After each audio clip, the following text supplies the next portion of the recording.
conferencia de esta noche se titula Las neblinas del tiempo.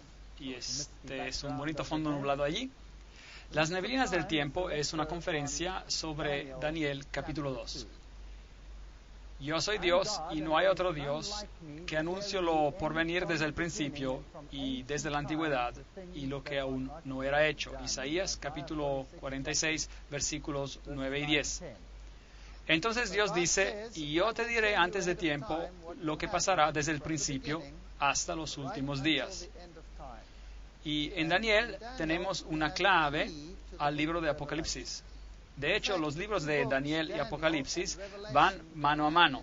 El simbolismo que encontramos en el libro de Apocalipsis es de hecho tomado de toda la Biblia, pero las imágenes son tomadas del libro de Daniel específicamente.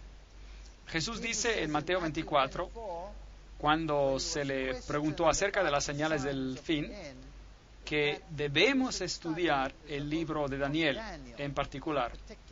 Y declara eso en Mateo 24. Y por supuesto, en el libro de Apocalipsis también dice, bienaventurado el que lee y los que oyen las palabras de esa profecía. Entonces, los libros del tiempo final, aquellos que tienen un bosquejo a lo largo de la historia y nos revelan eventos mientras ellos se cumplen, esto lo encontramos en estos grandes libros de la Biblia. Así que Dios declara, yo soy Dios y no hay otro semejante a mí, que anuncio lo por venir desde el principio y desde la antigüedad lo que aún no era hecho. O esto es así o no lo es. Ahora, hay muchos símbolos simbólicos, digamos, usados en la Biblia, y podemos confundirnos mucho si no aplicamos los principios correctos a lo que estamos escuchando. Usted tiene que aplicar los criterios bíblicos para entender las profecías bíblicas. No podemos interpretar un símbolo como nos da la gana. Por ejemplo, la Biblia habla acerca de una bestia. En Apocalipsis habla acerca de una bestia. Habla acerca de la marca de una bestia. Habla acerca de algo que tiene que ser puesto en la mano y en la frente. Y eso representa la marca de la bestia, por ejemplo. Bueno, ¿qué es la bestia? Podemos pensar lo que queremos con la palabra bestia. Ustedes podrían decir, como muchos en el mundo dicen hoy día, la bestia es una computadora. Algunos hasta dicen cuál es. Dicen que es una computadora en Bruselas, en Bélgica. Bueno, ¿dice la Biblia que las bestias son computadoras? ¿Sí o no? Para interpretar, tiene que limitarse a criterios bíblicos. La Biblia usa símbolos de animales, por ejemplo, se usa leones y osos y cosas como estas.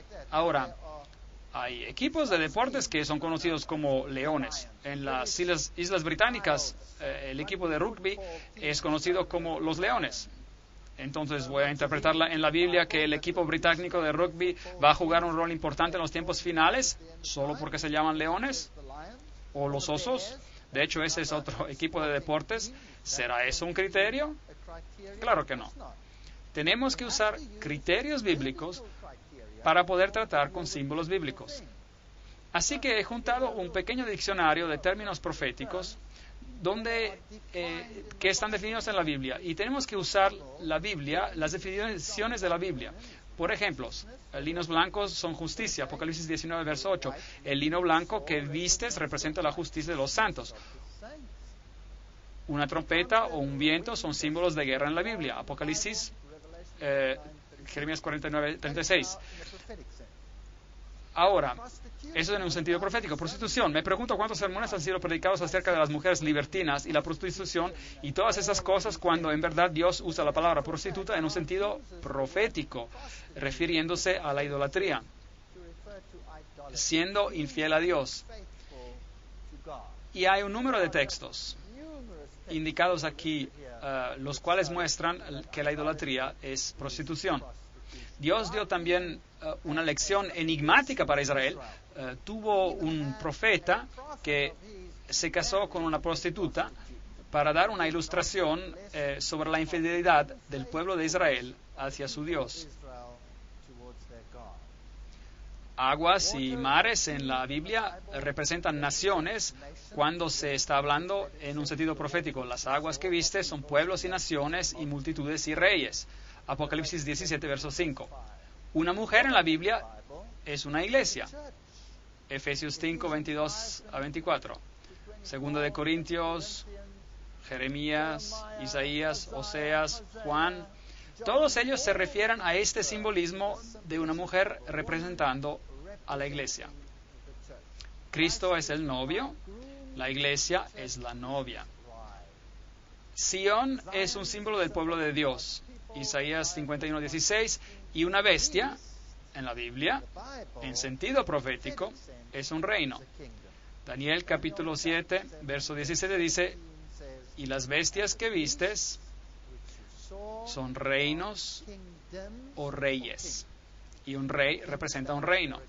Entonces, no se está hablando de un equipo de fútbol o de una computadora, pero de un reino. Eso es. Así que si alguien tiene la marca de la bestia, entonces esta será la marca de un reino. Eso es lo que significa. No puede significar otra cosa. Tenemos que quedarnos con el significado de la Biblia. Un cuerno en la Biblia también representa a un rey o un reino. Así que de un reino pueden levantarse un número de cuernos. Eso significa que el reino se desintegrará y muchos reinos se levantarán de ese reino. Una roca en la Biblia, la roca en la Biblia es Jesús. Eso es lo que cantamos en nuestro canto lema al comienzo. Ahora, hay una guerra entre el bien y el mal en este planeta. Y si alguien no cree en esto, prenda su televisión y échale un vistazo. Y verá que hay una guerra entre el bien y el mal. Hay una guerra sobre cada persona en este planeta, ya sea que lo reconozcamos o no. Ahora, una pequeña historia clave en la Biblia es Daniel, el capítulo 2, donde el rey Nabucodonosor tiene un sueño. Y este sueño, él sueña de ciertos eventos que se desarrollan, pero él se olvida del sueño. Y entonces se encuentra muy confundido y el profeta finalmente le explica el sueño. Y en ese sueño podemos informarnos sobre puntos muy interesantes de la historia y del tiempo. Ahora, Nabucodonosor también es conocido como Nabucodonosor, fue el fundador de la Gran Babilonia, el fundador original de Babilonia, por supuesto fue Nimrod, y luego la ciudad tuvo un periodo de grandeza bajo Hammurabi, y después Nabucodonosor la construyó haciéndola la gloria de los caldeos, la ciudad más grandiosa que jamás haya existido sobre la faz del planeta. Entonces, Nabucodonosor estaba muy orgulloso de sus logros personales. Jerusalén fue destruida por Nabucodonosor en el 586 a.C. Y durante ese tiempo se llevaron presos a Babilonia. Y entre ellos estaban, por supuesto, los hebreos fieles como Daniel y sus amigos. Y aquí vemos un relievo de los cautivos siendo llevados a Babilonia como esclavos. Muchos de ellos, cuando los detuvieron, se los hicieron eunucos para servir al rey. Pero bueno, para ser eunucos por el resto de sus vidas, sin tener el honor o el placer de tener hijos. Así que esos eran tiempos horribles en esos días. Estos jóvenes, de acuerdo a la historia bíblica, se los inscribió en los institutos de estudios superiores, fueron a la universidad y estudiaron el lenguaje y estudiaron la sabiduría de los caldeos. Bab y Lu es el lugar del palacio de verano de Nabucodonosor. Aquí está, por ejemplo. Y la palabra Babel tiene una connotación muy interesante. Bab-el. Bab es una puerta, un portal, y El es Dios. Entonces la palabra Babel significa un portal a Dios. Ahora, la Biblia dice que hay alguien más que se llama a sí mismo la puerta, y ese es Jesucristo. Él dice, yo soy la puerta. Entonces Jesús está diciendo, yo soy el Bab, la puerta, el portal, por la cual uno debe entrar al reino de los cielos. Jesús dice, yo soy la puerta y nadie viene al Padre sino que por medio de mí. Entonces, Él es la puerta, la entrada al cielo. Bab El representa otra entrada, otra puerta por donde uno trata de escalar al cielo por otro camino, otra puerta. Babilú es entonces también un portal. El rey era divino en los tiempos antiguos, aunque los reyes babilonios y los reyes asirios no se atrevieron a tanto. Ellos eran, por lo general, los sumos sacerdotes. Entonces, en Daniel capítulo 2 leemos, en el segundo reinado de Nabucodonosor, tuvo Nabucodonosor sueños. Ahora, aquí tenemos un problema. Inmediatamente tenemos un problema. Y los críticos de la alta crítica se divierten con versos como estos. Un poco de conocimiento es una cosa peligrosa. Entonces los críticos se quejan acerca de este texto, se quejaron, porque dice, en el segundo año del reinado de Nabucodonosor, pero entonces un poquito más adelante dice, en el tercer año del cautiverio de Daniel. Y Daniel había completado ya los 3 años de estudio cuando esto ocurrió. Y Nabucodonosor y estos cautivos empezaron al mismo tiempo. Entonces los críticos decían, bueno, ¿cómo puede ser posible? Nabucodonosor está en su segundo año de reinado y los otros están en su tercer año. La Biblia es absurda. ¿Cómo se puede hacer simples errores como estos? Pero por supuesto no se dieron cuenta de los dos sistemas. El sistema hebreo de contar era totalmente diferente del sistema de Babilonia. Cuando un rey de Babilonia ascendía al trono, su primer año no era contado, era conocido como el año de ascensión. Entonces, el segundo año de su reinado, de acuerdo al sistema babilónico, es en realidad el tercer año. Y Dios no reconoce el sistema babilónico cuando habla acerca de los cautivos hebreos. Él mantiene su sistema, donde cualquier parte del año era considerado como un año completo. Cualquier parte de un día venía considerado como un día completo. Eso explica muchas cosas. Por ejemplo, la crucifixión, 3 días. Y cualquiera que quiera analizarlo dirá, espera un segundo, si Jesús murió un viernes al atardecer y él estuvo en su tumba durante el sábado y regresó a la vida en el primer día de la semana, eso no llega a ser 3 días con nuestra manera de calcular. Pero en el pensamiento hebreo, que era una forma de cómputo inclusivo, es decir, por cualquier parte del día se contaba como un día. Y como Jesús murió antes de la puesta del sol, el viernes, eso cuenta como un día 1, y se quedó un día completo en la tumba, eso es días 2, y cualquier porción del día en el tercer día es día 3. Entonces, es eso lo que está en el registro bíblico, 3 noches, mañanas, 3 días y noches. Entonces, no hay fallas aquí, solo se tiene que contar de acuerdo con el sistema correcto. Y se turbó su espíritu y se le fue el sueño. Hizo llamar el rey a los magos, a los astrólogos, encantadores y caldeos para que le explicaran los sueños. Vinieron pues y se presentaron delante del rey. Y el rey les dijo, ahora ustedes, saben, en nuestros tiempos modernos creemos, qué primitivo. Aquí el hombre tuvo un sueño y él llama a encantadores, magos y astrólogos para decirle lo que había soñado. Ahora, eso es lo que hacían los reyes en los tiempos antiguos. Estaban rodeados por esos sabios, personas con información privilegiada, cultos y de buen conocimiento. Y cada una de esas categorías tenía una cierta función. El encantador, por medio de hechizos, descubriría lo del sueño. El mago era un ocultista profundo y usaría comunicación con el mundo del oculto para descubrir. El astrólogo miraría a las estrellas y le dirían lo que tenía que hacer. ¿Es una costumbre tan antigua o todavía sigue viviendo hoy en el día, en nuestro siglo? ¿Sí o no? ¿Presidentes en los Estados Unidos hacen uso de ese sistema? ¿Sí o no? Ronald Reagan no hacía ningún movimiento sin consultar a todas estas categorías. Y Nelson Mandela en Sudáfrica no da una movida sin que su Shamgormas venga y arroje los huesos, y los astrólogos le dicen lo que tiene que hacer. Y los reyes de Europa no son diferentes. Ellos son ocultistas en ese sentido. Usted puede estudiar lo que hacen los reinos y lo que los reyes y reinas de Inglaterra hacen, por ejemplo. Y cómo se comunican con el mundo de los espíritus para saber lo que deben hacer. ¿Acaso no consulta el príncipe Carlos el conde Mountbatten, que ya está muerto, cuando él tiene algo muy importante que hacer? Bueno, nada ha cambiado. No piensen que esas son costumbres antiguas, esas son costumbres presentes. Y los paralelos nos dicen que las cosas no han verdaderamente cambiado. Entonces, esas personas sabias vinieron al rey y él les dijo, he tenido un sueño y mi espíritu se ha turbado por saber el sueño.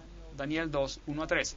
Y la King James, la versión antigua inglesa, dice, esta cosa se fue de mí, lo cual significa no me puedo acordar. No me acuerdo, pero sé que era vitalmente importante. Así que, por favor, si realmente son lo que dicen ser, entonces deben decirme lo que significa.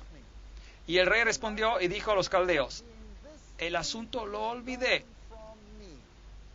Pero, si no me decís el sueño y su interpretación, seréis hechos pedazos y vuestras casas serán convertidas en estercoleros. Los reyes antiguos tenían mucho más poder. Cuando un rey hablaba, eso era todo. ¿Recuerdan el libro de Esther? Si el rey no extendía su cetro a cualquiera que entrara, esa persona se mataba de inmediato. Se lo sacaba y mataba en ese instante si el rey no le daba permiso para entrar y para hablar.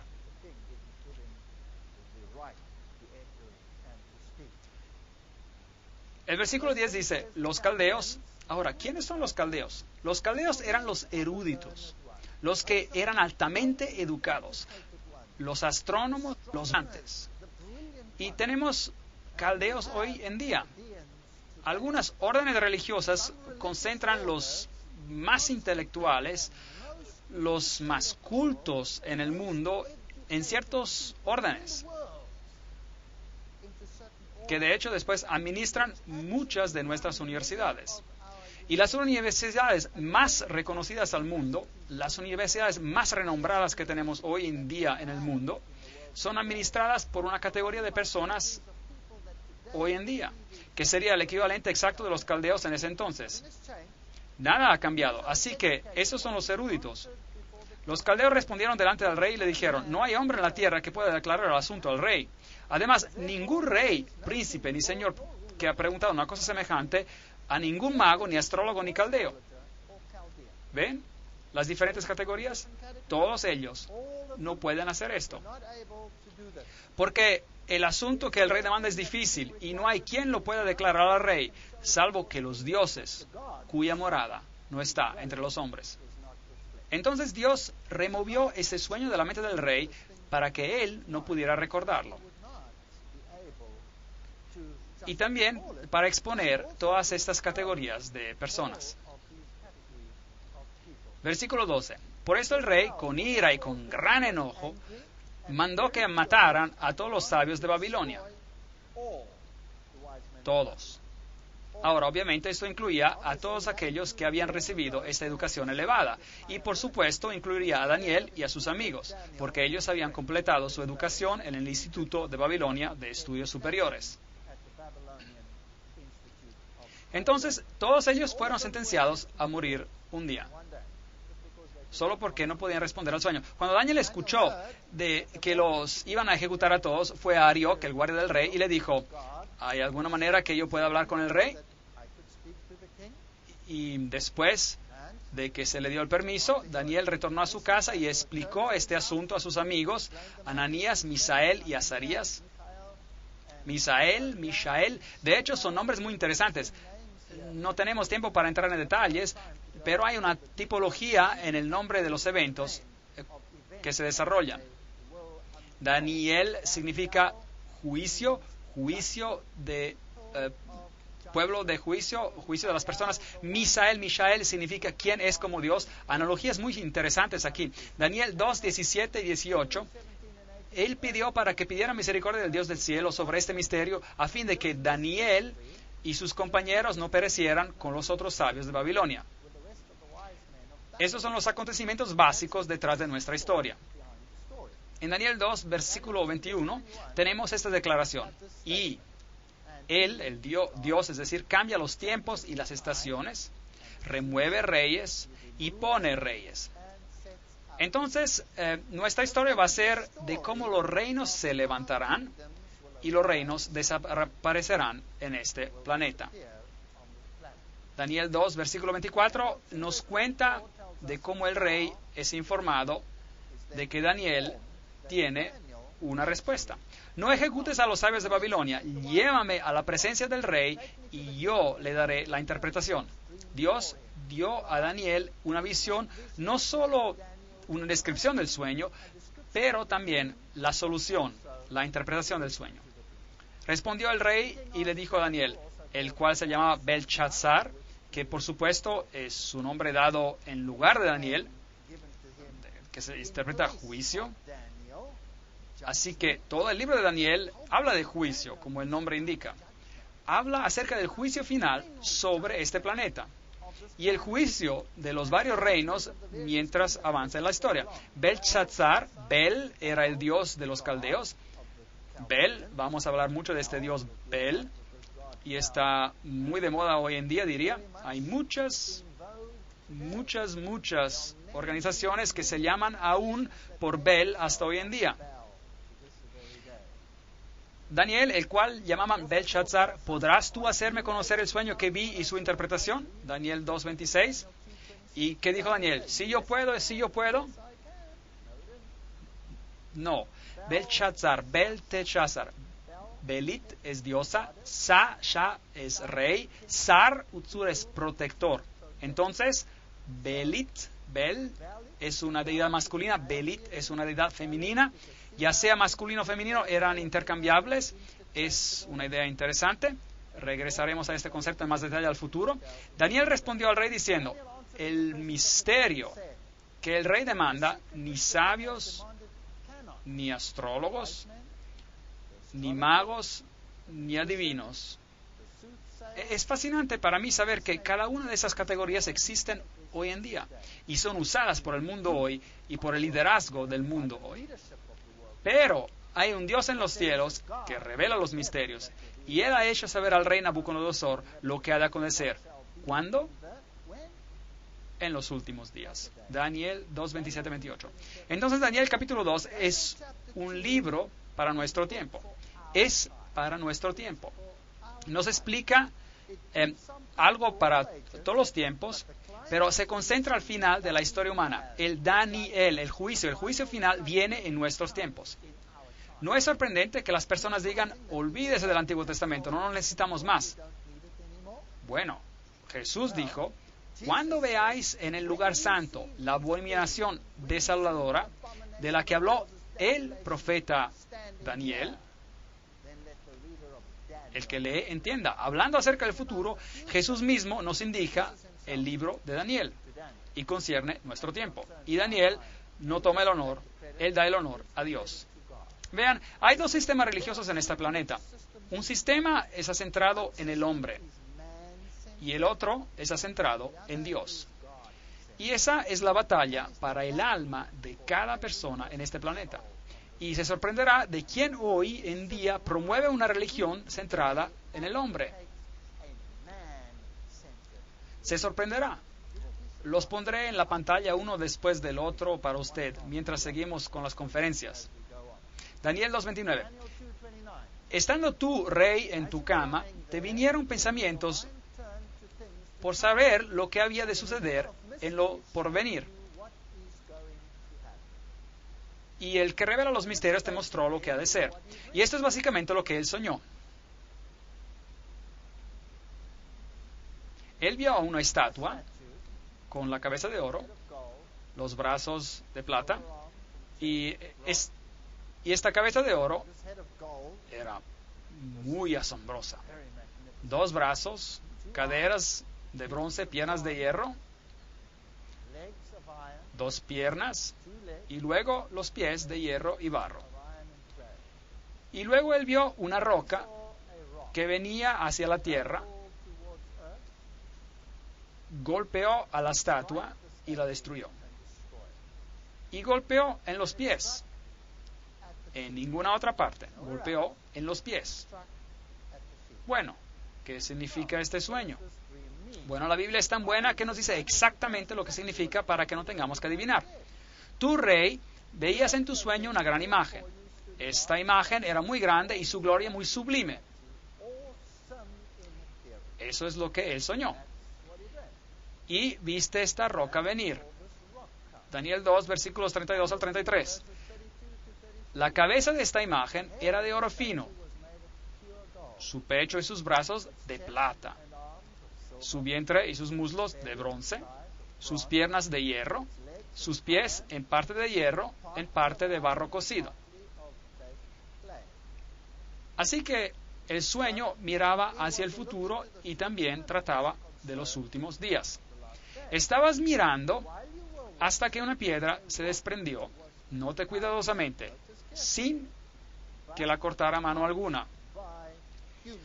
Así que esta intervención no es una intervención humana.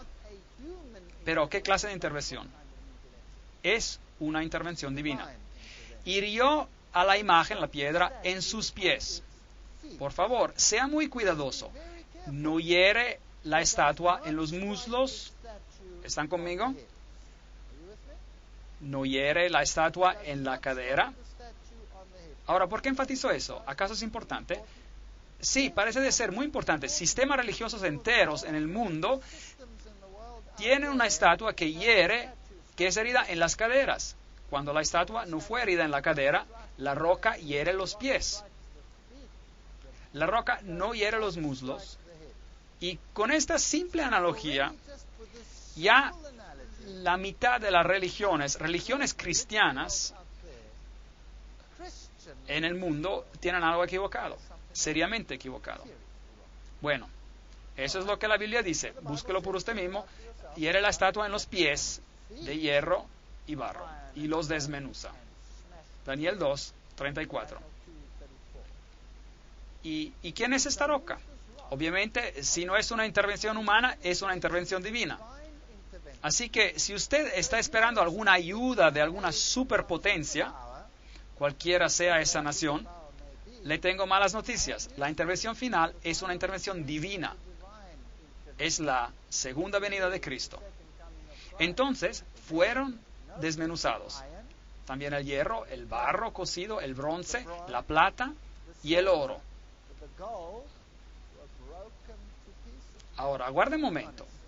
Si esta estatua es sucesiva, ¿por qué cuando se golpean a los pies, el hierro, que son las piernas, el barro, y son los pies, y de hierro, de barro, y el bronce son los muslos, y la plata, el pecho, y el oro, son todos hechos pedazos al mismo tiempo, y se convirtieron como tamo de las eras del verano, dice el texto? ¿Por qué todo se destruye al mismo tiempo cuando la piedra golpea los pies? Ve, si los reinos ocurren uno después del otro, entonces, ¿esto tiene sentido? Sí, claro. Pero solo si la filosofía de la cabeza avanza y construye la filosofía del pecho.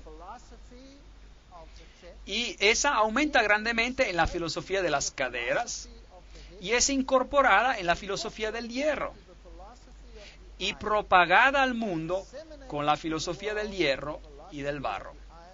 Cuando la filosofía es finalmente destruida, esta filosofía, toda la contribución de la historia al reino del otro partido, el del enemigo de Dios, vendrá a su fin. Todo. ¿Enseñamos hoy en día filosofía babilónica? Sí lo hacemos. Tengo una conferencia llamada El vino de Babilonia.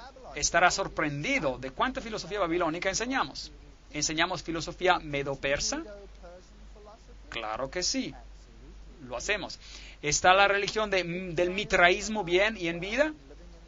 ¿Y viviendo en el mundo hoy? Sí, el más grande poder religioso en el mundo, la más poderosa religión en el mundo, enseña los principios del mitraísmo.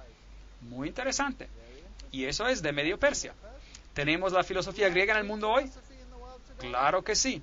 ¿De dónde viene la teoría de la evolución? Empezó con Aristóteles. ¿De dónde viene nuestro pensamiento moderno? a la base de casi cada ciencia en el mundo, de la filosofía griega. ¿Y qué hay acerca del hierro? ¿Tenemos algo que ver con las enseñanzas romanas? Claro que sí. Nuestro entero sistema judicial está basado en el pensamiento romano, que ha integrado las filosofías anteriores. Y los pies de hierro y barro son solamente los herederos del sistema que pasó anteriormente. Y se los llevó el viento sin que de ellos quedara rastro alguno. Esto es muy importante. El viento es un símbolo de guerra. Esta guerra final destruirá totalmente a los reinos de la tierra. Pero la roca que destruyó a la estatua se convirtió en una gran montaña. La montaña es un símbolo en la Biblia de un reino. ¿Y cuánto llenó la tierra? Toda la tierra. No habrá naciones diferentes como las que tenemos hoy. Así que usted tiene sus esperanzas en una de ellas, de estas naciones, olvídelo. Esta profecía dice que no. Daniel 2, 35. Isaías 65, 17. Porque he aquí que yo crea nuevos cielos y nueva tierra. De lo pasado no habrá ni memoria, ni vendrá el pensamiento. Y luego Daniel interpreta el sueño. Tu rey, y él era el rey de Babilonia, él representaba a Babilonia, era rey de reyes. Muy interesante ese detalle aquí en la Biblia. Una R minúscula de rey. Una R minúscula. Increíble. Hay otro rey de reyes quien empieza con la R mayúscula. ¿Y quién es él? Él es Jesús. Él es el rey de reyes y señor de señores. Aquí hay otra persona que se llama rey de reyes. Y él era conocido por rey de reyes. Y él era el rey de reyes, el gobernador. ¿Hay otro poder hoy en día que tiene un título oficial de rey de reyes? La respuesta es sí. Hay un poder hoy tan poderoso, tan invasivo en el mundo, que si supiéramos nos sorprendería. Y el título que lleva es Rey de Reyes. ¿Está viva la filosofía de Babilonia hoy en día? Porque el Dios del cielo te ha dado reino, poder, fuerza y majestad. Tú, rey, eres Rey de Reyes. Rey con letra R minúscula. Tú eres aquella cabeza de oro. Después de ti se levantará ¿qué? Otro reino inferior al tuyo. Daniel 2, versículo 39. Entonces Babilonia caerá y será repuesta por otro reino inferior. El oro es un metal precioso, la plata es un metal menos precioso, pero la plata es más dura que el oro.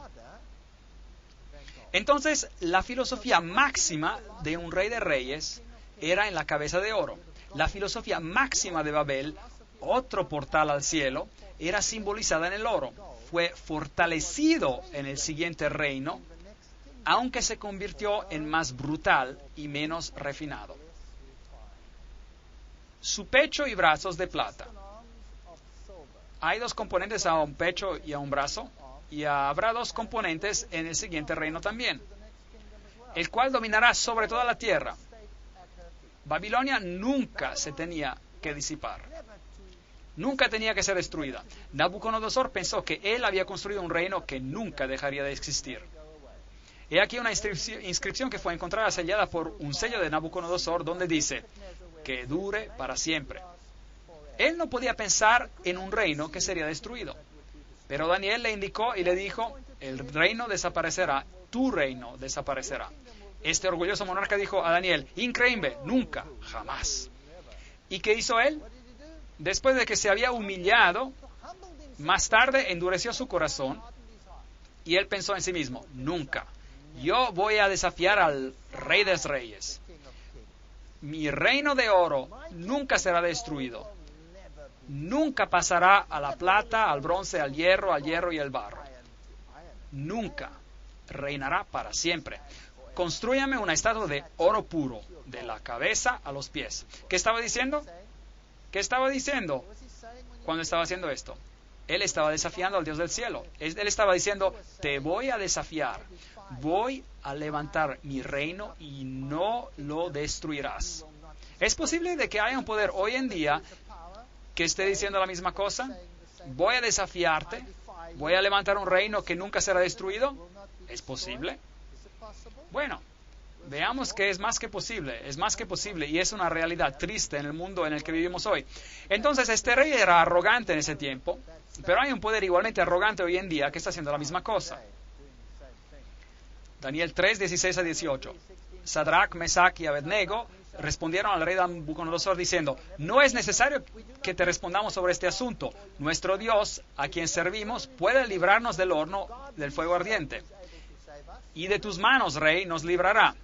Y si no, has de saber, oh rey, que no serviremos a tus dioses ni tampoco adoraremos a la estatua que has levantado. Luego él llamó a todos, incluyendo a los hebreos, que habían interpretado esa visión por él, y le dijo: al oír del son de la bocina, de la flauta, de la cítara, de la arpa, del salterio, de la zampoña y de todo instrumento de música, os postréis. Puéstense. ¿Es usada la música hoy en día para juntar a las naciones, sí o no? ¿Sí o no? Sí, increíble, claro que sí. Así que los tres dijeron: no nos prostraremos, aunque Dios no nos ayude, no nos prostraremos. ¿Quién más dijo eso? Job lo hizo. Job tenía esa clase de fe. Job dijo: aunque me matara, le serviré. Increíble, es grandioso. Entonces, ellos fueron arrojados al horno de fuego. ¿Y qué pasó? Las sogas se quemaron y los soldados que los arrojaron se quemaron a muerte. Y Daniel 3:26, entonces Nabucodonosor se acercó a la puerta del horno del fuego ardiente y dijo: Sadrach, Mesach y Abednego, siervos del Dios Altísimo, salid y venid. Porque cuando el rey vio a una cuarta persona entre ellos, ¿y a quién vio? La versión antigua inglesa dice: alguien como el Hijo de Dios. Y las otras versiones vieron a alguien que parecía como un hijo de dioses. Gran diferencia entre las dos traducciones.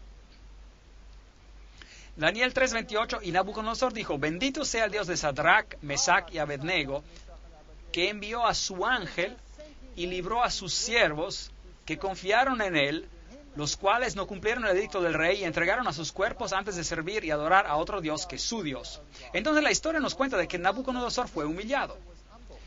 ¿Sabía que Nabucodonosor es el único rey pagano que tuvo el privilegio de escribir un capítulo en la Biblia? Increíble. Él escribió un capítulo en la Biblia, la historia de su conversión. Léalo en el libro de Daniel.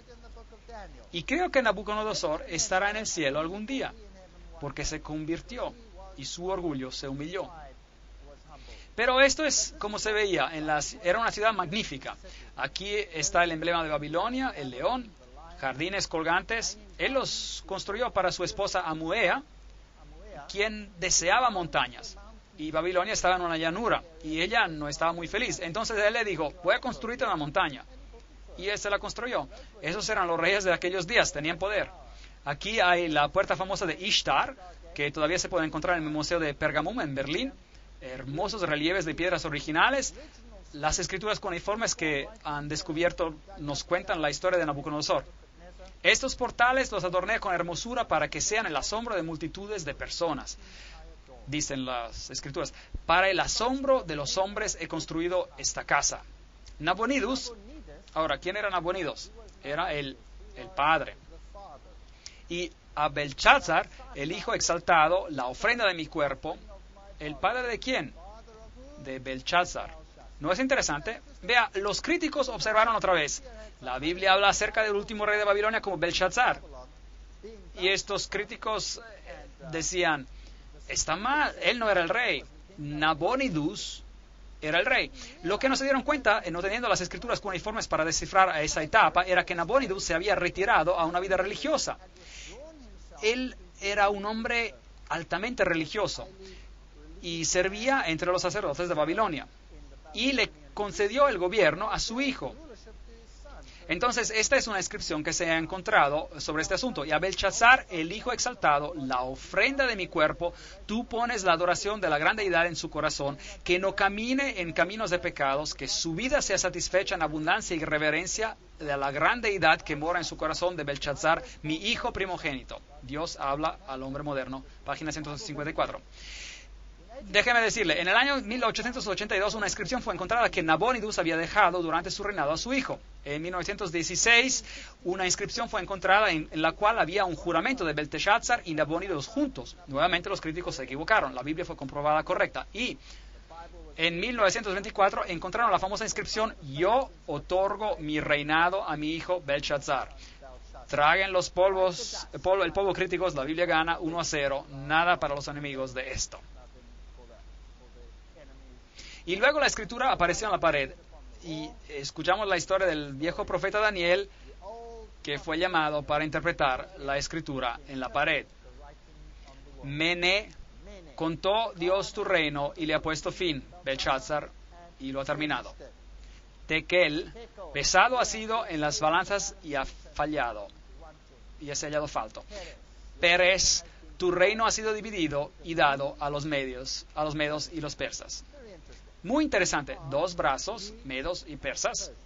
Y el profeta interpreta una escritura escrita por un dedo en la pared. ¿Sabía que en la Biblia hay solo 4 veces cuando Dios escribe con su dedo? La primera vez, Él escribe los 10 mandamientos con su dedo. Eso dice la Biblia.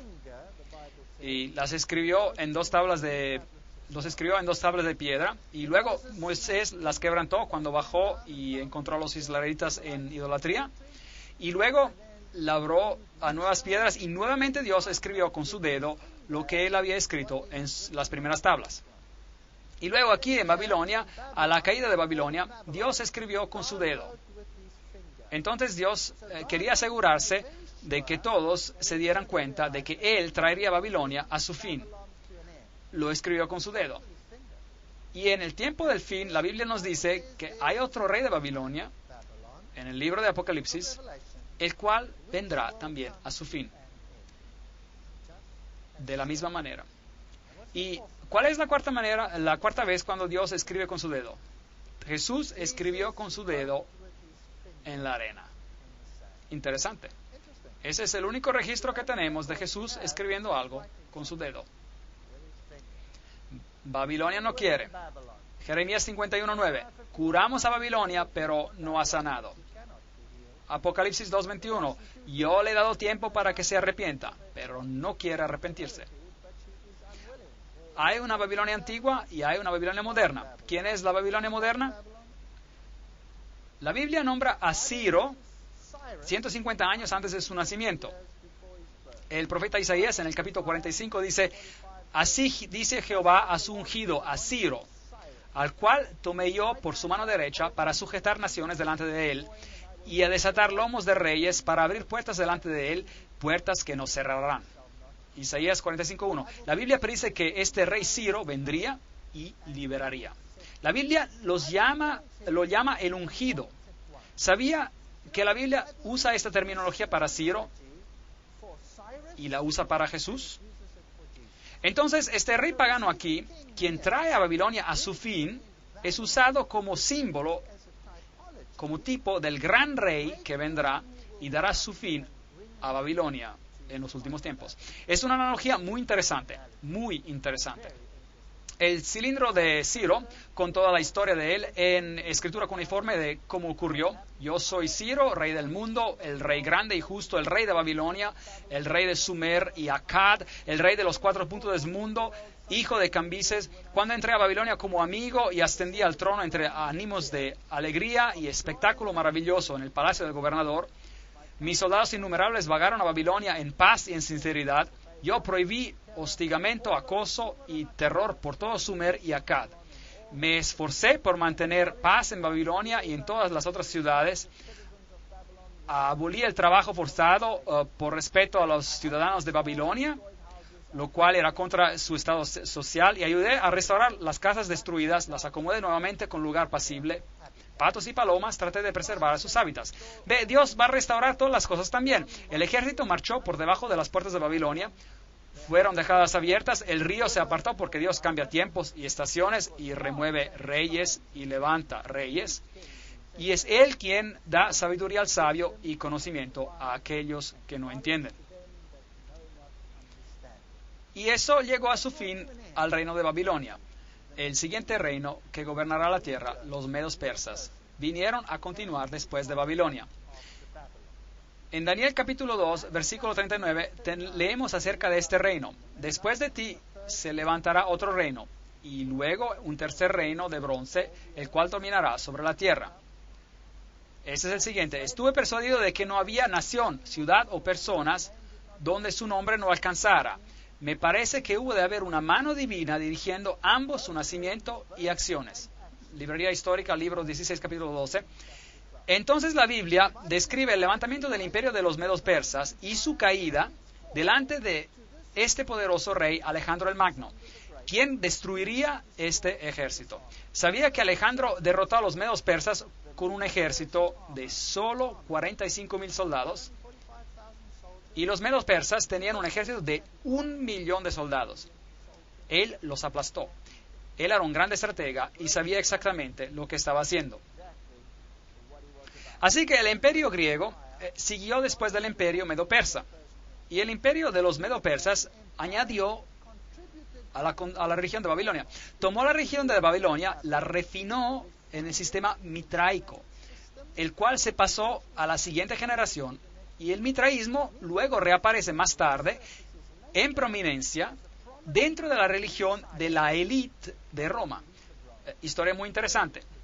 Pero la filosofía de los griegos es la gran fundación para muchas filosofías en el mundo hoy.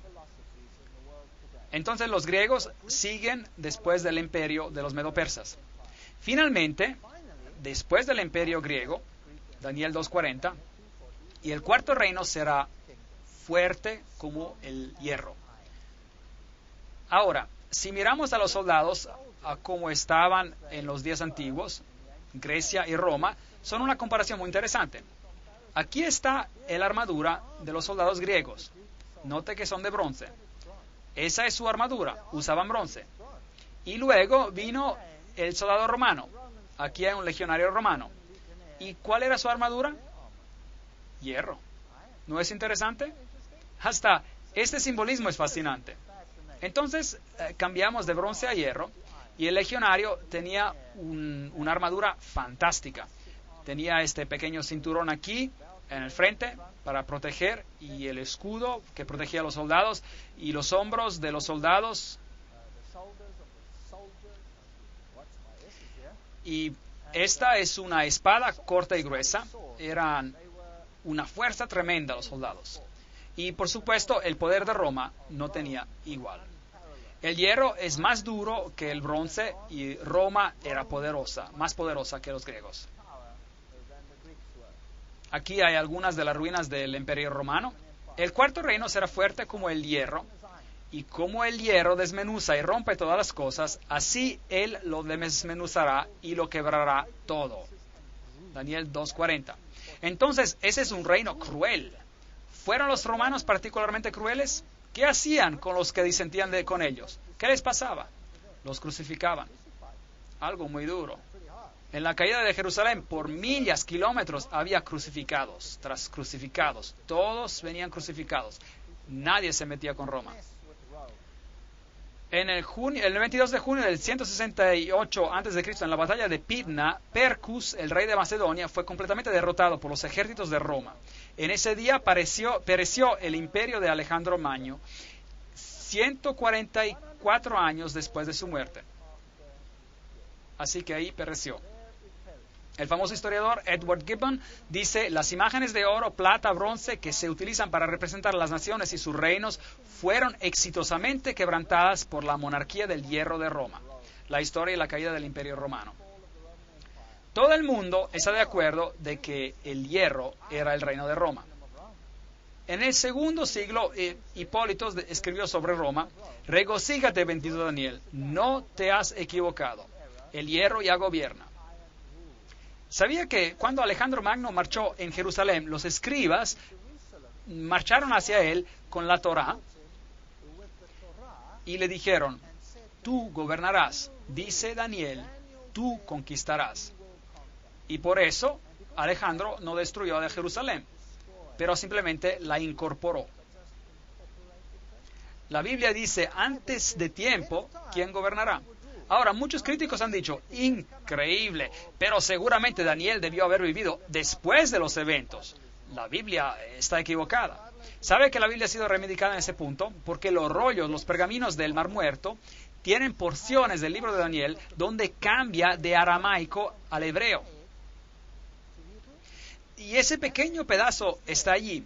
Y cuando ellos estudian el aramaico, que creían ser aramaico reciente, lo que encontraron en los rollos pergaminos del Mar Muerto es que el aramaico utilizado era el de los medo-persas.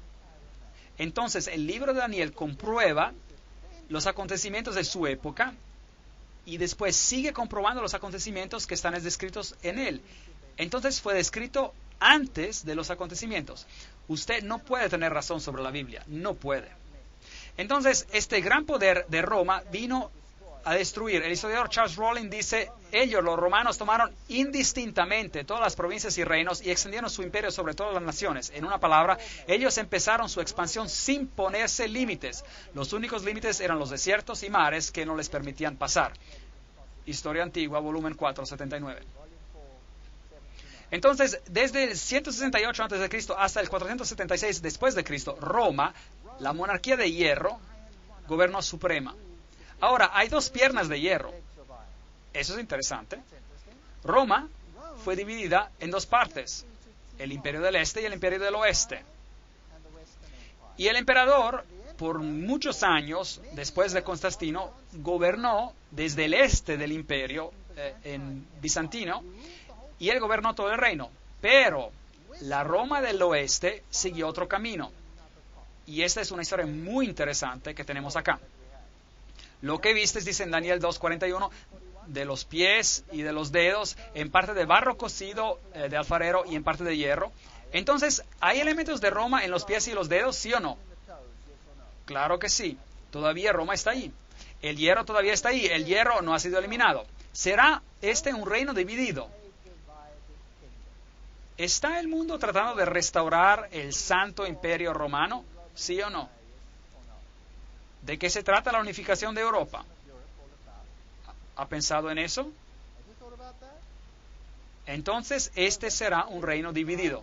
Daniel 2:42, y por ser los dedos de los pies en parte de hierro y en parte de barro cocido, este reino será en parte fuerte y en parte frágil. ¿Ha comprobado la historia que las naciones de Europa eran a veces fuertes y a veces débiles? Y a veces uno gobernaba un país y después otro. ¿No fue una vez Alemania la más poderosa y después Francia y después Inglaterra? ¿Sí o no? ¿No gobernaron los daneses por un tiempo, etcétera, etcétera? ¿No era acaso el imperio austríaco poderoso por cierto tiempo? Claro que sí. Entonces la historia ha comprobado que eso es correcto. Jeremías 18:6, ¿no podré yo hacer con vosotros como este alfarero, casa de Israel? Dice Jehová. Como el barro en las manos del alfarero, así sois vosotros en mis manos, casa de Israel. Esos reinos quizás sean arrogantes, pero serían reemplazados, serían divididos. Y serían divididos en 10. Eso es lo que la Biblia dice. Habría 10 dedos que vendrían. Ahora, estos 10 dedos son muy interesantes. ¿De dónde se levantan estos 10 dedos? ¿De dónde salen? ¿En el imperio del oriente o del occidente? Una pregunta muy importante. Y la Biblia nos dice muy claramente que se levantaron del imperio occidental, del oeste, y que el imperio del oeste occidente ejercería una influencia sobre el mundo entero. ¿El imperio del oeste, el occidental, ejerce su influencia sobre el mundo entero, sí o no? Claro que sí. Es el conocimiento y sabiduría europeos que han sido transportados al mundo entero.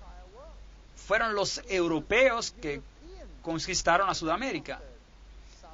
Es de las naciones de Europa occidental que los Estados Unidos y Canadá y todos sus componentes se integraron a esa sabiduría, esa filosofía.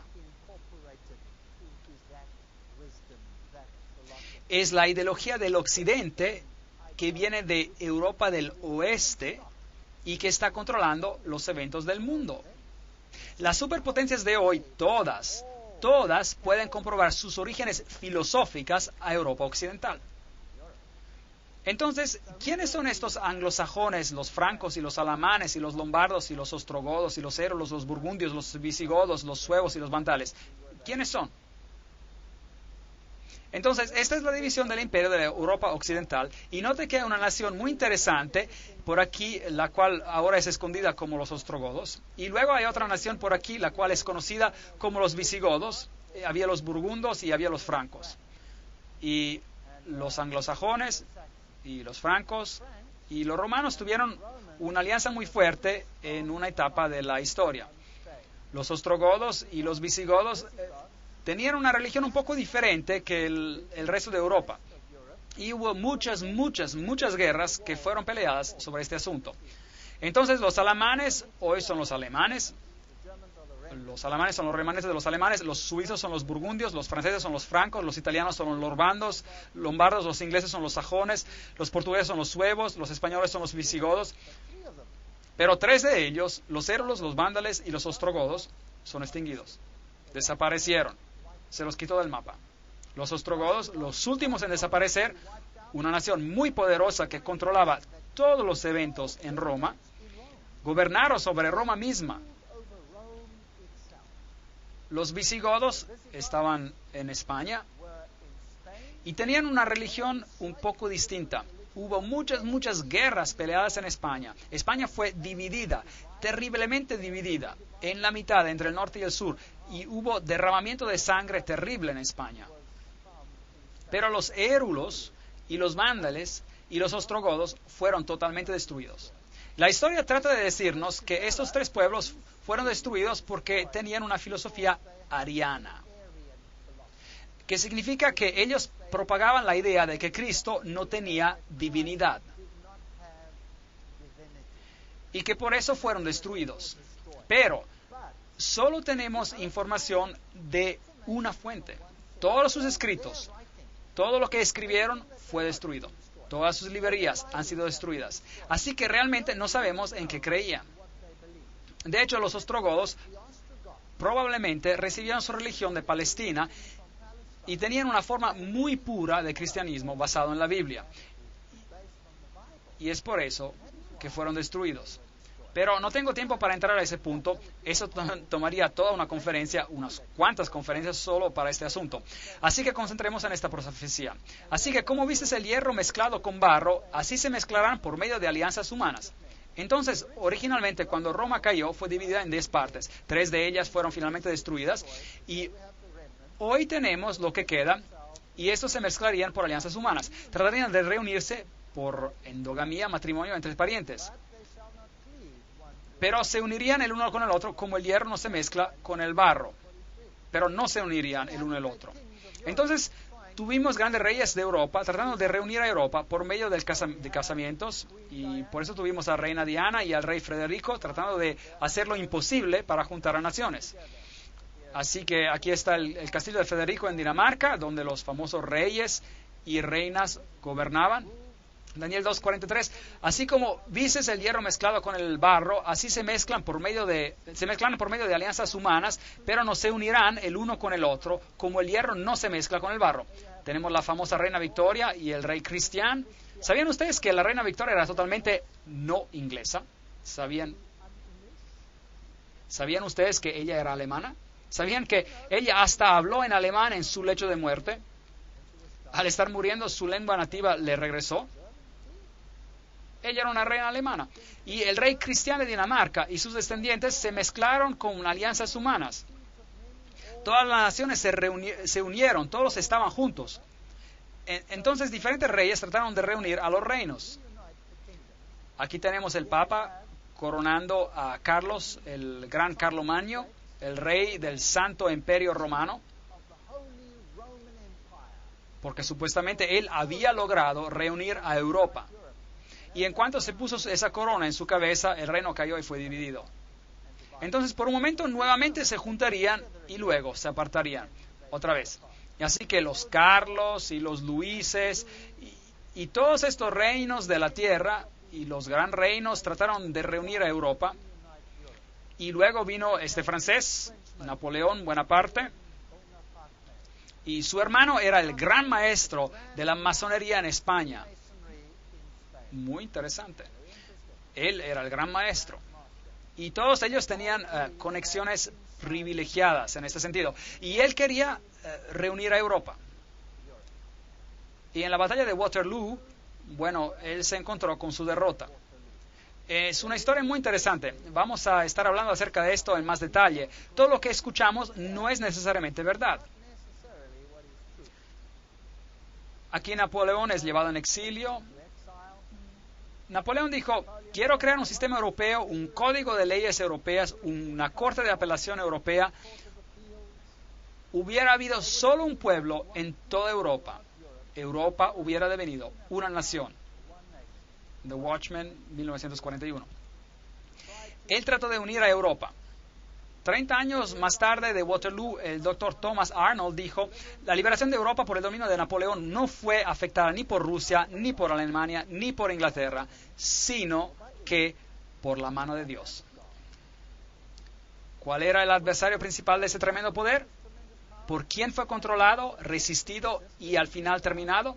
Por nadie y por nada, sino que por la directa y manifiesta interposición de Dios. Conferencia sobre la historia moderna, conferencia 3. Es muy interesante. Napoleón tenía una artillería muy pesada y él hubiera ganado sin problema sobre la artillería más liviana de los ingleses, por ejemplo. Pero en ese día, de repente, una lluvia fina cayó y toda esa artillería pesada se atascó en el lodo y no podía moverla. Entonces, la artillería más liviana, la artillería más ágil de las otras fuerzas, era justo lo que se necesitaba para hacerlos en pedazos. Entonces, ¿quién ganó la batalla? ¿El tiempo, el clima o la artillería? Es interesante que algunos de los grandes políticos del pasado han dicho que la historia está al lado de la artillería más potente, la artillería más pesada. Pero hay un Dios en el cielo que revela los secretos y hace saber al rey Nabucodonosor lo que acontecerá en los últimos días. Este es un verso interesante, Daniel 2:28, en los últimos días. Bueno, si lee la Biblia, si lee Lucas y Mateos 24, por ejemplo, Lucas capítulo 21, verá que los eventos y cómo acontecen, como un reino después de otro hará guerra, y en los eventos finales serán nación contra nación, reino contra reino, guerra, hambre y toda clase de cosas. Corazones aterrorizados. Eso es lo que la Biblia dice. Y el siguiente evento será, dice Mateo 24 y Lucas 21, la venida de Cristo en gloria. La piedra que pondrá fin a todos los reinos terrenales. Bueno, este era el emperador Guillermo, y él trató de poner fin a la división de Europa. Y aquí hay una historia verdadera muy interesante. En una catedral en Francia, en Metz, hay una estatua afuera de la catedral, y hay una estatua por aquí, del profeta Daniel, con su dedo apuntando a su rollo de pergamino, sus escritos. Muy interesante el profeta aquí. Y el emperador Guillermo estaba muy preocupado acerca de esta estatua. Y luego un día, la catedral necesitaba reparaciones. El techo estaba roto y tenía que ser reemplazado. Y entonces le pidieron al emperador Guillermo por dinero para reparar la catedral.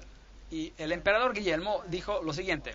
Él dijo, ¿ustedes tienen una estatua de Daniel enfrente de la catedral? Y entonces obviamente él sabía lo que Daniel había dicho. Y obviamente estaba fastidiado con esa profecía. Entonces les dijo, les daré el dinero para reparar su catedral si remueven la cabeza de la estatua. Ahora, recuérdense que esas estatuas están hechas por secciones. Y pongan mi cabeza encima de esta estatua. ¿Ustedes creen que lo hicieron? Eso es historia. Usted puede comprobarlo. ¿Piensa que lo hicieron? Sí lo hicieron. Ellos lo hicieron. Y ellos pusieron la cabeza de Daniel original, en sus archivos. Y él les renovó el techo. Y luego, por un tiempo, la cabeza del emperador Guillermo estuvo sobre la estatua. ¿Y qué quería decir con esto? Él era como el Nabucodonosor de los tiempos antiguos. Él estaba diciendo, no me importa lo que dijo su profeta, yo lo lograré. ¿No era eso lo que estaba diciendo? No me importa lo que dice el profeta, yo lo lograré. Historia fascinante. Bueno, aquí ya está muerto, pero este no es él, ese es su perro. El texto dice en alemán, Senta begleitete seine Majestät den Kaiser im Weltkrieg 1914 bis 1918. Y traducido, su perro acompañó al emperador durante la Primera Guerra Mundial, 1914 hasta el 1918. Y después de él se levantaría otro. Daniel 2:21, él muda los tiempos y las edades, quita reyes y pone reyes. Y si tú, emperador Guillermo, piensas que puedes poner tu cabeza en la estatua de Daniel diciendo, yo lo lograré a mi manera, y su Dios no podrá hacer nada sobre esto, te vas a morir y no lo lograrás.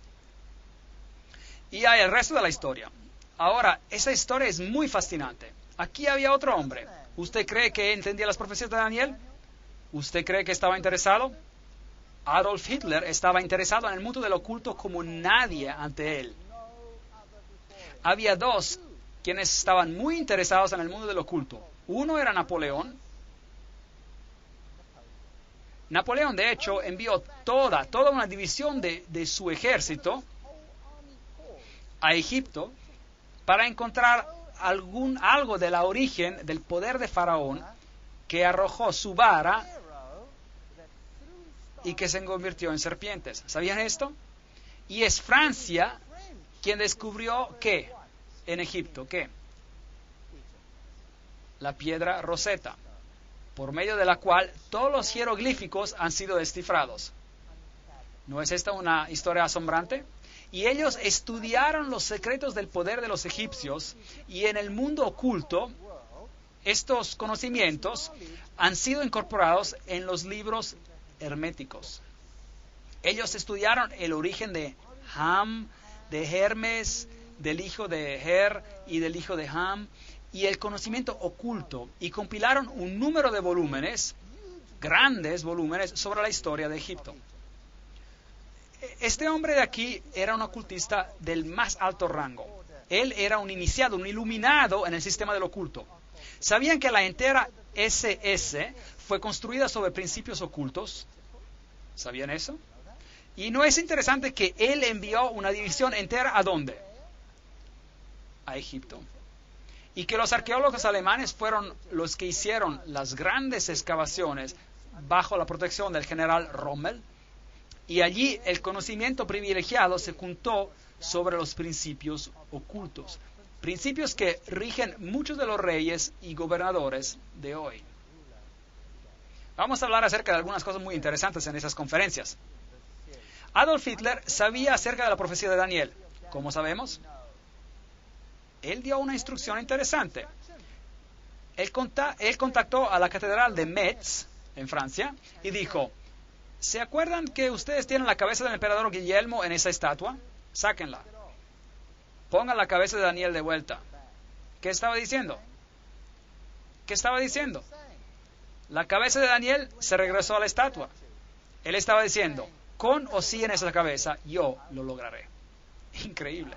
Qué cosa más fascinante. La historia es más interesante de lo que creemos. Realmente sí lo es. Si hace un estudio del mundo oculto y de cómo ha influenciado a nuestros grandes líderes políticos en el pasado, se sorprenderá. Y aquí Adolf Hitler llegó al poder. Y aquí está el símbolo que él usaba, la esvástica, la cruz gamada, que es el símbolo de la adoración del sol, es el símbolo de Lucífero. Es usado por la sociedad teosófica que dice, Lucífero es el logos, la serpiente, el salvador. Exactamente el mismo símbolo viene utilizado por la teosofía. ¿Y la teosofía está muerta? ¿O no? La teosofía está bien viva y en forma. Ella forma el tema central de los poderes más grandes que gobiernan el mundo hoy. Y estaremos revelando algunas de estas cosas en las conferencias que siguen. Esto es interesante. El águila, usada como el símbolo de la deidad. En la Biblia se usa también el águila como el símbolo de Dios. Como un águila que se eleva, yo te llevaré bajo mis alas. Este es el símbolo de Dios. Lucifer quiere ser como el Altísimo. Él toma el símbolo del águila, que era un símbolo en Egipto, en la antigüedad, del dios Horus. Fascinante, ¿verdad? Y aquí está, el águila, con una esvástica, una cruz gamada. Y la esvástica, la cruz gamada, puede ser dirigida hacia la izquierda o la derecha. Y si es a la mano izquierda o a la mano derecha no hay diferencia. Representa el Dios en su forma malvada o en su forma de luz, o en su forma femenina o masculina, no importa cuál uno use. Sociedades secretas hoy utilizan la misma esvástica con su imagen reflejada, invertida, y dicen, es otra imagen, pero no es otra imagen. El budismo usa este símbolo. El budismo, el pie de Buda tiene la esvástica, la cruz gamada, bajo cada dedo del pie. Es solo una imagen reflejada, invertida, pero no hay diferencia. Es solo el otro sexo de la deidad que se está haciendo honrada. Entonces, ¿qué está pasando aquí en el mundo? Hay una agenda detrás de las escenas. ¿Qué significan verdaderamente este círculo y esta esvástica, esta cruz gamada? Con respecto a la Primera Guerra Mundial, Winston Churchill dijo, después de la Primera Guerra Mundial de 1914, de hecho, Winston Churchill era un miembro de una fraternidad secreta, ¿sí o no? Sí lo era. ¿No es fascinante? Stalin era un miembro de una fraternidad secreta, ¿sí o no? Sí, bueno. Bueno, a lo mejor la historia no es tan aburrida como usted pensaba, ¿no es cierto? Siempre pensé que la historia era aburrida cuando era joven, pero hoy la encuentro fascinante, juntando las piezas, increíble. Con respecto a la Primera Guerra Mundial, Winston Churchill dijo, después de la guerra de 1914 hubo una convicción profunda y una esperanza casi universal de que la paz gobernaría al mundo. El libro de la tempestad, antes de la tempestad, página 3. Después de la Primera Guerra Mundial, eso es interesante. Bueno, ¿tuvo éxito alguno de estos gran gobernadores? Sea el emperador Guillermo o Napoleón o los Luis o Carlos o Hitler, ¿tuvieron éxito? No. Europa era más dividida después de la guerra que antes. Pero esa división era engañosa, como veremos. Luego las murallas cayeron y imperios empezaron a derrumbarse. Y los grandes líderes del mundo, los Lenins y los Stalins, que habían matado a sus millones por razones clandestinas, de repente esos imperios se derrumbaron. Die Mauer muss fallen, la muralla debe caer. Todos estos grandes líderes, desde Lech Walesa, a esta dama aquí, Thatcher, a Khrushchev y a Gorbachev, y las reinas, ¿pertenecen a órdenes secretas? ¿Sí o no? ¿Quién es la cabeza de los Bilderberger? ¿Quién es la reina de los Bilderberger? Aquí está. Eso es muy interesante. ¿Existe una fundación Gorbachev con su central en Nueva York? Sí existe. Cosas muy interesantes. Y después la policía secreta soviética, el KGB, se derrumba. Un símbolo se derrumba. ¿Realmente se derrumba? ¿Quién gobierna Rusia hoy? ¿Quién es la cabeza? ¿Quién es la cabeza de Rusia hoy? Putin. ¿Y qué era él? Era la cabeza del KGB. ¿Ve? ¿No es interesante?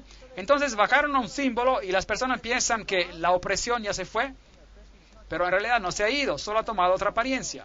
Es como un camaleón, cambia de color, pero en la esencia no cambia. ¿Y el Dios del cielo está mirando? Sí. Sí, claro, Él está mirando.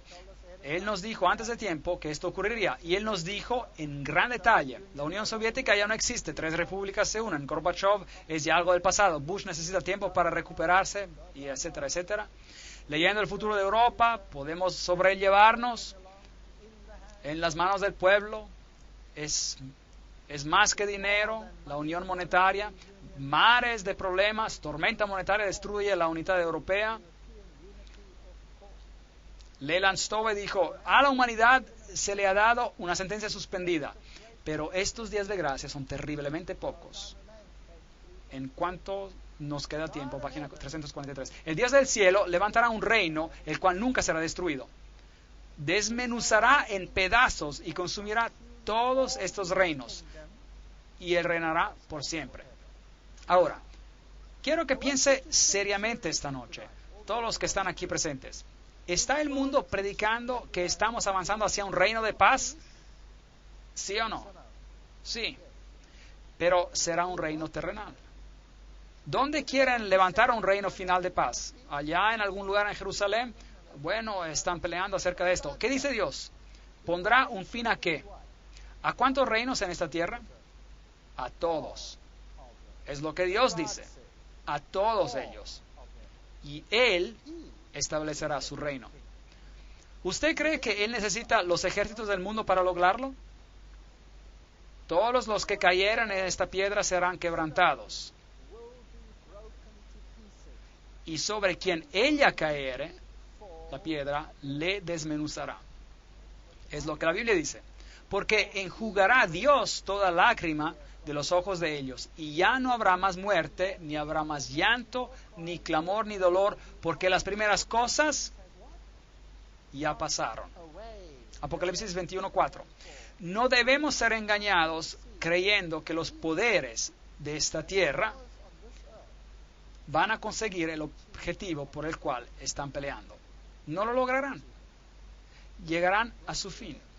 Parecerá como si casi llegaron a lograrlo. ¿Cómo sabemos eso? Porque la Biblia lo dice. La Biblia dice, cuando digan paz, paz. ¿Cuándo dirán eso de las naciones? Cuando parezca que hayan logrado su objetivo. ¿No es cierto? ¿Qué dice la Biblia que acontecerá? Una destrucción repentina. ¿Y de dónde vendrá esa destrucción? Vendrá de Dios. ¿Y por qué el Dios del cielo tiene que intervenir para destruir esa unidad final? ¿Por qué tendría que hacer eso? Porque es una unidad basada sobre un sistema oculto. Es una unidad contra Dios. Es una unidad de anticristos contra Cristo. Es una cosa de miedo. El mundo está terriblemente engañado hoy. Necesitamos estudiar esas profecías cuidadosamente y analizarlas y aclararlas para ver matices más finos, para que no seamos engañados como un predicador que se para y dice a lo mejor, el anticristo vivió en el pasado, él era un rey griego, su nombre era Antíoco Epifanios IV, pero él fue destruido por una roca. Pero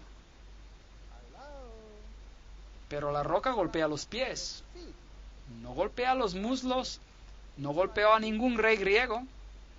Daniel capítulo 8, Daniel capítulo 9. Cuidado como interpretamos la profecía.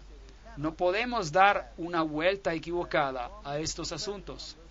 Cristo retornará, la roca de todos los siglos. Versículo 35.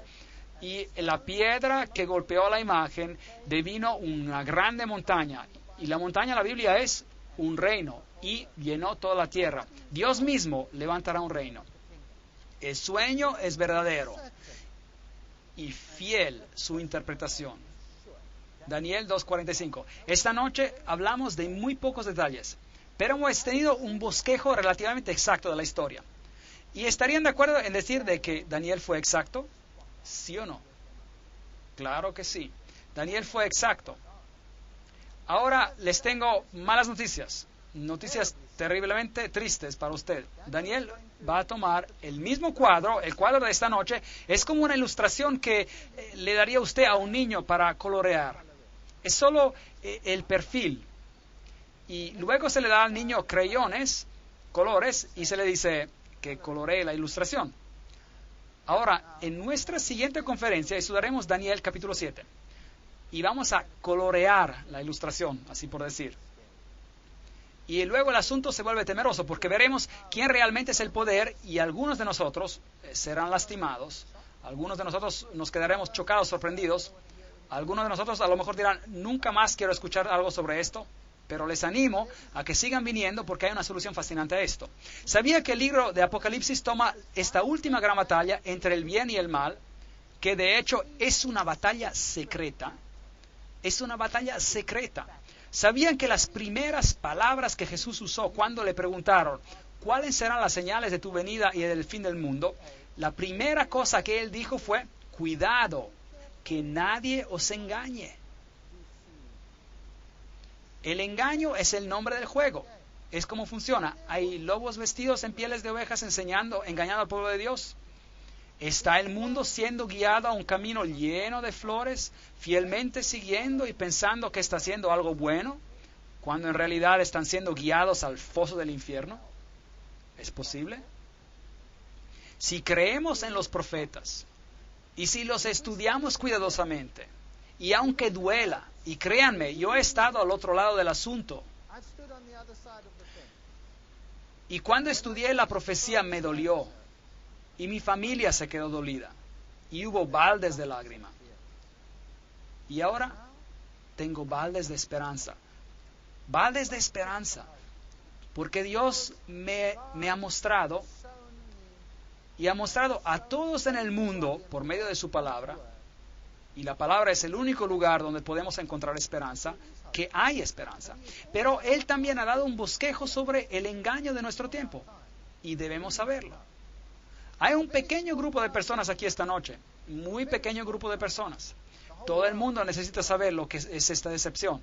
Entonces me gustaría animarles para que traigan a sus amigos y, como dice la parábola de Jesús, salgan a salidas de los caminos, a los caminos poco frecuentados, inviten a las personas a esta fiesta de las bodas del Cordero. No muchos ricos, no muchos sabios, no muchos de alta reputación lo escucharán, pero vaya por todos sitios y tráigalos aquí y estudiemos estas profecías.